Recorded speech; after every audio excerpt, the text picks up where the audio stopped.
Alright, FTP podcast number 11.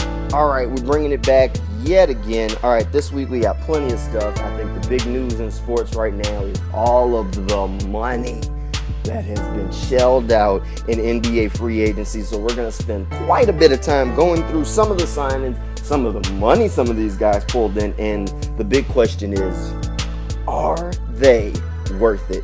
Some of the guys, the answer is no. But hey, sometimes you got to pay to play.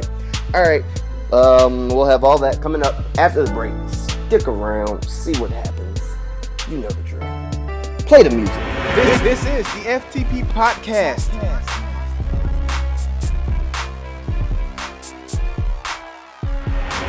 Alright, NBA free agency. We have had some major money doled out. Some teams get a whole lot better. Some players using power to get what they want. Man. Where to begin? The first thing I'm just going to say is the whole LeBron opting out thing. I love it from a business standpoint, making sure that he's available to make the most amount of money that he possibly can. And I love the fact that him sharing an agent with Tristan Thompson is forcing the Cavs to get that deal done before he'll even come to the table, meaning that Thompson's just about going to get whatever he wants, because if it's about $5 million coming between him and the Cavs, is $5 million really worth pissing off one of the best players in the world? Probably not. All right, so really this free agency is centered around big men. And, I mean, obviously, that's one of the premium positions, guys with size who can play, rebound, things like that. They normally get paid pretty well. Well, this year we've seen a bunch of different guys come up with some paydays. I think the real winner in free agency right now has to be the Spurs for going in and pulling LaMarcus Aldridge down to San Antonio. You're talking about pairing him with Kawhi Leonard and Tim Duncan. That's a team that's loading up to make another run. And I don't think there's any other way you can shape it. They were able to retain Danny Green, so they still have that core of that team there. Plus adding Aldridge to it, the Spurs are going to be a force to be reckoned with in the West. And that's kind of scary considering they weren't a bad team before. So, and LaMarcus, I think he's happy to get out of Portland. Portland's going to end up going young now that he's gone. But, I don't think they ever really thought they had a chance to keep him. Sad, but hey, it is what it is. San Antonio, definitely a big winner. All right, DeAndre Jordan looks like he's heading to the Mavs on some major money. Mark Cuban said, they see him as a guy who could be like Shaquille O'Neal, but he was never given the opportunity. That is some lofty praise.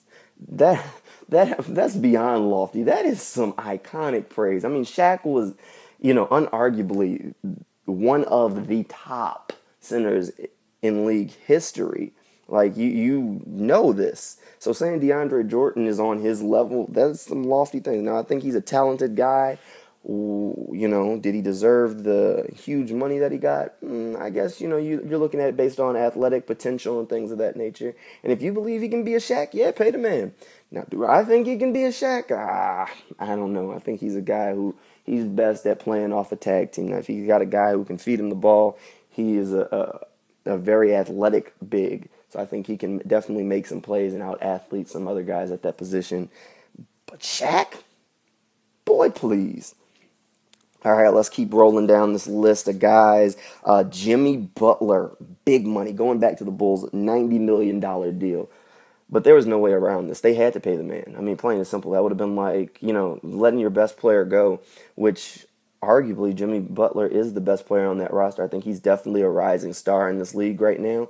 He's at least been consistently healthy for them. I mean, you can argue that Derrick Rose is the best player on that roster, but you have no idea how often Derrick Rose is going to be available for you. So there was no way around inking Jimmy Butler to that contract and making sure he did not leave Chicago.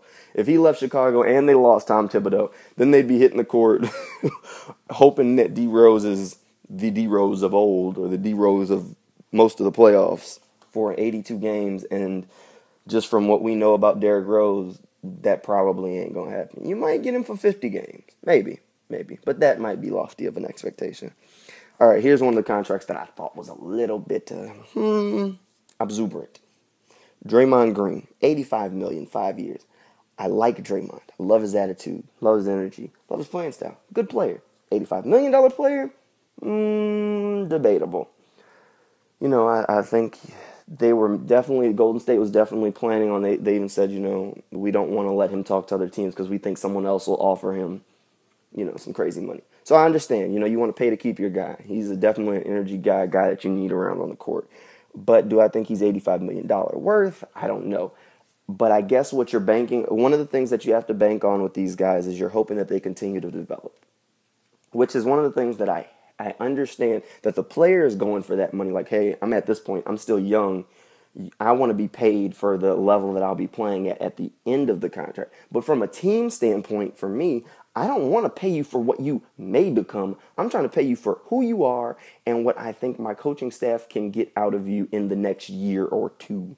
Now, anything else I'd hope would be extra. Now, that contract to me says you are hoping that he's going to continue to develop and become a very good player. Not to say that he can't. I fully agree he's one of the better defensive guys in this league. But I just, $85 million, that is a tough pill to swallow. All right, still rolling. We got Robin Lopez heading to the Knicks. Someone chose to go to the Big Apple. They finally wooed somebody, but it was just Robin Lopez. Sorry, Knicks fans. I'm not going to get your hopes up. Robin Lopez is a good center. He is. $54 million. For a guy his caliber, he's pretty solid. I mean, you could have done worse. But at the end of the day, he ain't going to exactly net you no bunch of wins. He's very solid, but he also makes mistakes. He is the lesser brother. That's not to say anything's wrong with him. He has definitely developed into a good big in this league, but I would have much rather to have Brooke. But that's just me. Okay. Let me not depress any more Knicks fans. All right, DeMar Carroll leaving the Hawks, going to the Raptors. He jettisoned quick, got out of that Hawks uniform. But, you can't hate the man for it. I think going up to Toronto, they paid him pretty well. He's going to be a pretty decent addition on that Toronto roster. Great defensive guy. If he wouldn't have been hurt, I think he'd have helped the Hawks a lot more in the playoffs. Obviously, his defensive prowess is what he really hangs his hat on. So he's going to be a good addition to those wings in Toronto. The Toronto Raptors team they were decent last year. So the addition there, I think, could definitely help them moving forward. All right, Tyson Chandler heading to Phoenix on a huge contract. I mean, I saw that contract and I really start to question how these guys get employed in these front offices, man. Because Tyson Chandler is old. How do you sign a guy to a contract like that at his age? I mean, seriously, man. By the time that contract's up, he's going to need a walker. In about a year or two, he's going to be one of those guys getting flipped around from team to team on a contract that nobody wants. That's just a little piece for an excuse for you to take a bad end of a deal, saying, well, we got him off our books. That's exactly what he's going to become. And I understand you want a center and you feel like he'll help your team immediately. And I'm sure he wanted something long term. But at the same time, you've got to give yourself an out. I mean, come on. Those contracts are hard to move. You literally have to have something. You're going to end up with somebody either who wants to get off your roster and have to just say, all right, well, in order to get him, you got to take Tyson with you because this contract is ridiculous. You see teams end up with these contracts all the time. And you think general managers would start to think at the very least before they sign these guys to them. I mean, come on. Tyson ain't in his prime no more. Let's be serious. All right, come on. We got some more signings. We got to keep moving. All right, Love stuck around. I already mentioned Tristan Thompson with the Cavs. I'm glad Kevin Love stayed there. I think he's definitely a good fit up there in Cleveland. I do question how much the Cavs should pay Tristan Thompson just because of the re-signing of Love. And the word is they're chasing after David West. So now you're starting to say, well, how many minutes are really there for Tristan Thompson?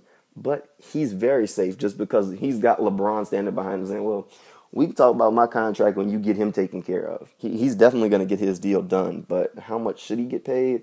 That's a whole nother conversation because there's just not going to be a lot of minutes to go around there. I mean, seriously, come on.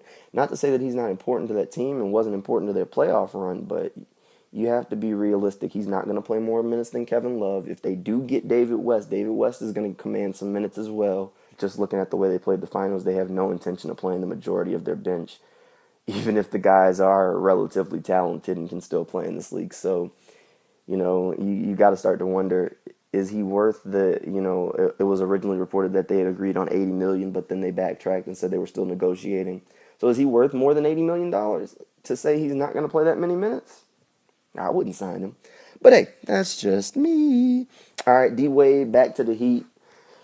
That's good. No one wants to see D-Wade leave South Beach. You never know. It still could happen. He got a big contract, 1 year, so the Heat got to keep their flexibility next offseason to possibly make a splash deal. He gets a pay increase that he wants. So, hey, nothing's wrong with that. Like I said, nobody wants to see D-Wade leaving South Beach. That's not even realistic for me. I think that'd be a heartbreaker. Paul Pierce going back with Doc Rivers. Come on, we could have seen that one from a mile away. They've been amping up for this one, and Paul loves Doc. Let's keep it moving. I mean, really, I think that's most of the moves we're going to talk about. The point is, I think there was a ton of money shelled out. A lot of these guys made selections, and a lot of teams got better. There were some re-signings that obviously I didn't get to that weren't necessarily as groundbreaking, but I think, like I said earlier, in this, there's no way around it. The Spurs were the big winner so far in free agency. I mean, being able to keep Green and adding Aldridge to that roster and re-upping Tim Duncan. They're trying to load up for one more. As long as Pop's there, they're in contention. And adding a guy like LaMarcus Aldridge, who is a star in his own right, that could be a scary team if they can stay healthy and fresh. All right, we'll switch gears coming back after the break. This is the FTP Podcast.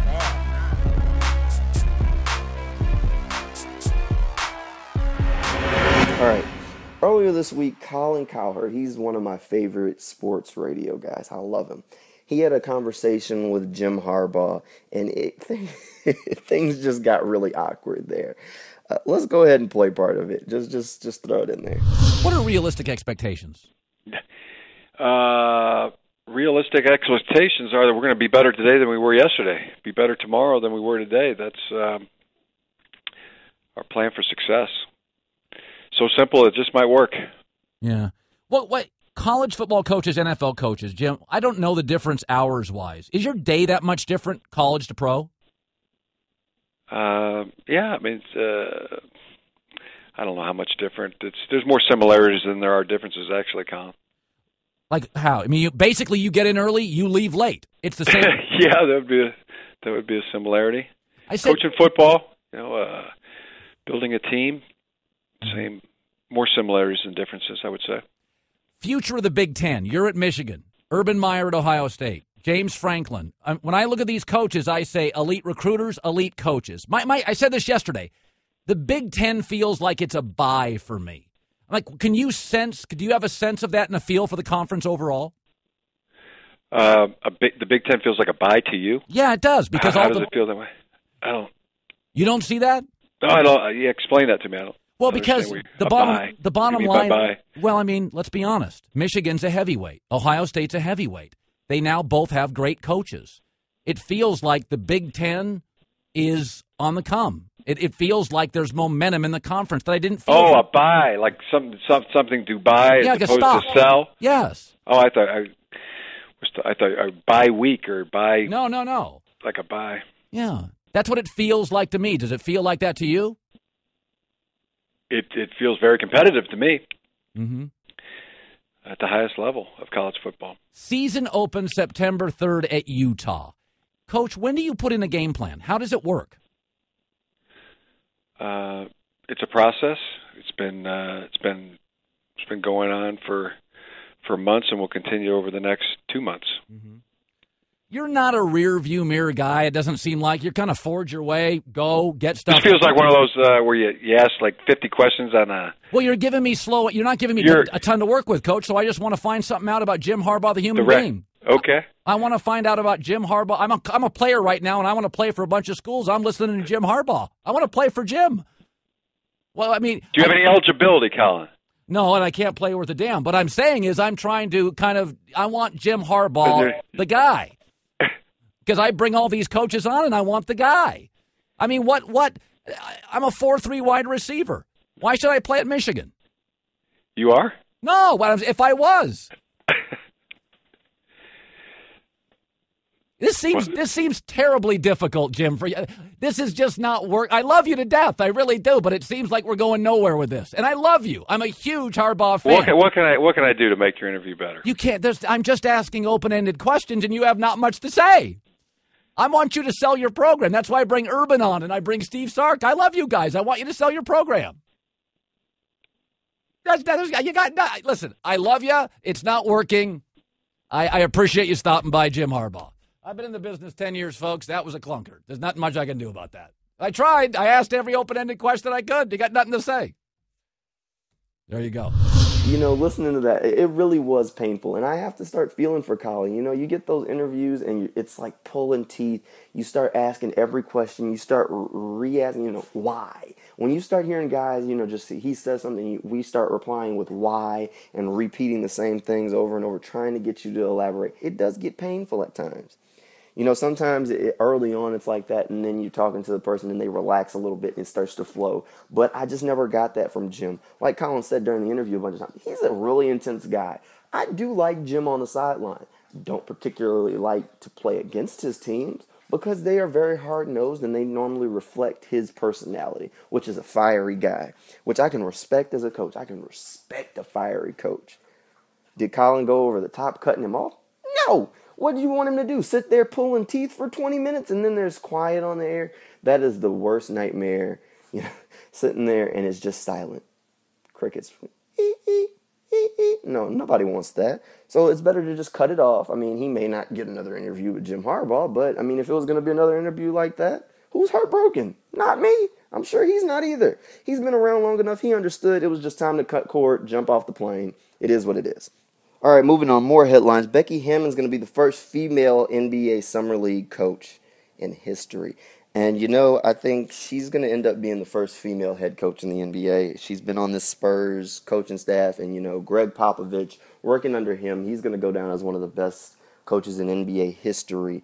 So it's going to happen. There's going to be someone who's going to take that leap, obviously, just because he's like, Greg Popovich has that coaching tree. If you worked underneath him, eventually you're going to get an opportunity. So it's just a matter of time before someone takes that jump. All right, we're starting to wind down on time in this thing. All right, I haven't had an idiot of the week in maybe a week or two, but, thankfully someone was stupid this week. So this week's idiot of the week is another NFL player. Packers tight end Andrew Quarles. He was arrested for firing a gun in Miami. Coroner reports he attempted to hide the gun in a plant pot near a tavern. Seriously, man? Luckily, no injuries were reported from the scene of the incident. Well, that is except for Quarles' intelligence. I mean, seriously, man? How stupid can you be? All right, now for our moment in sports history, 1975. Arthur Ashe became the first African-American to win a Wimbledon single title when he defeated Jimmy Connors in 4 sets. Count them, 4. All right, that'll do it for another podcast. Thanks for listening. You can always find us on YouTube, SoundCloud, Instagram. You can just type in From the Press Box and Google and we'll pop up. We got a lot of new stuff coming your way, so you need to be on the lookout for that. We'll let you know when that's all up and running. But like I said, you can still SoundCloud, YouTube, check us out. Hit us up on Twitter. Check it out on Instagram. Just Google it. Whatever. However you get there, just get there. All right. Thanks for listening again. You better be back next week because we'll have another one coming your way. Boom.